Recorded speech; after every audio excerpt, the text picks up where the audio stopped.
and welcome to Improve Your Voice. My name's Darren McStay, and today we're going to look at other ways in which you can help lower your voice. I've talked about this in other videos before, and generally most of it comes down to relaxation, but there are ways in which you can trick your body into thinking that its voice is lower, and it's just simple things that you can change in your body in order to make it appear lower, even though it's not really for the long term. If you're interested in long-term changes, I personally suggest looking at my online course. There's a link to that in the comments below. Now, firstly, when you think of the body, it's an instrument. If you think of a trumpet and a tuba, a trumpet is a small, slender, thin brass instrument. A tuba is a bigger brass instrument with wider tunnels, and it has a deeper sound. Now, if we think of the channel that comes up through a windpipe into our mouth and out as either a trumpet or a tuba, that should give you some indication about how your instrument naturally sounds. The thing is though, we're not made of brass. We're not stuck to one size. We can change it. So what we can do is adapt the shape of our instrument very subtly, but by knowing how, we can change the sound we make. It's quite exciting really when you think about it. Of course, over time, if you practice doing this, you'll develop ways in which you can do this quicker and easier for yourself and maintain a more flexible instrument. So firstly, here's what we're going to do. We're going to do what I call the opera singer, which is basically where we lower the larynx, which in layman's terms is the Adam apple. We're going to lower it down to create a bit more space in order for sound to reverberate and sound a bit lower, like this.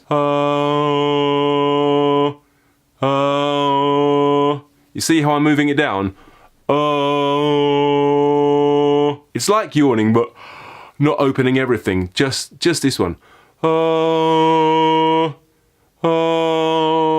Did you hear the slight change in that?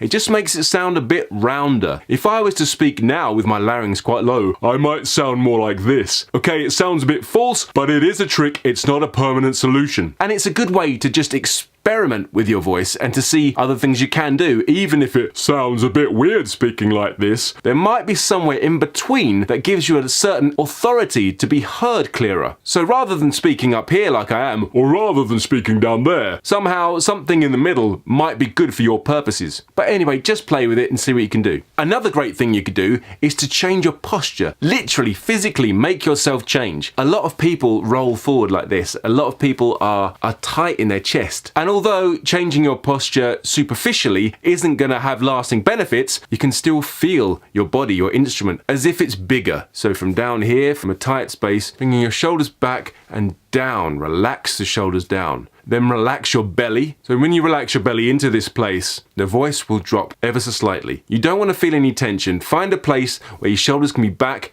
down, relaxed, and your belly's dropped. And you will find your voice drops just that little bit more. If you add that as well as the larynx being low, you've now changed the shape of your instrument even more, and so the sound is very different. So lastly, here's another way you can change the shape of your instrument. At the top of your mouth, at the front is the hard palate, and at the back is the soft palate. The soft palate is flexible and can be moved. Again, if we change the shape of it and create more space, we're allowing more space for air to move round. And you can practice this by yawning. But imagine it's just the top part of your yawn. Imagine the top of your yawn is just moving up into your nasal cavity without fully yawning. Just the top.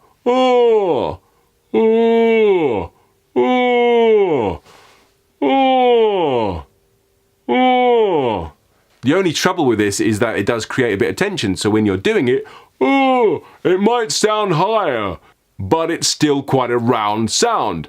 But what you're doing is you're exercising it and making it a little bit more flexible. So if you do that a few times, and then start speaking again, somehow your voice seems to drop a little bit more. So if you put all these things into practice, you bring your shoulders up and down, let go of your belly, you drop your larynx, and you have a big, open, rich sound in your mouth, you will then have a more authoritative, deeper voice.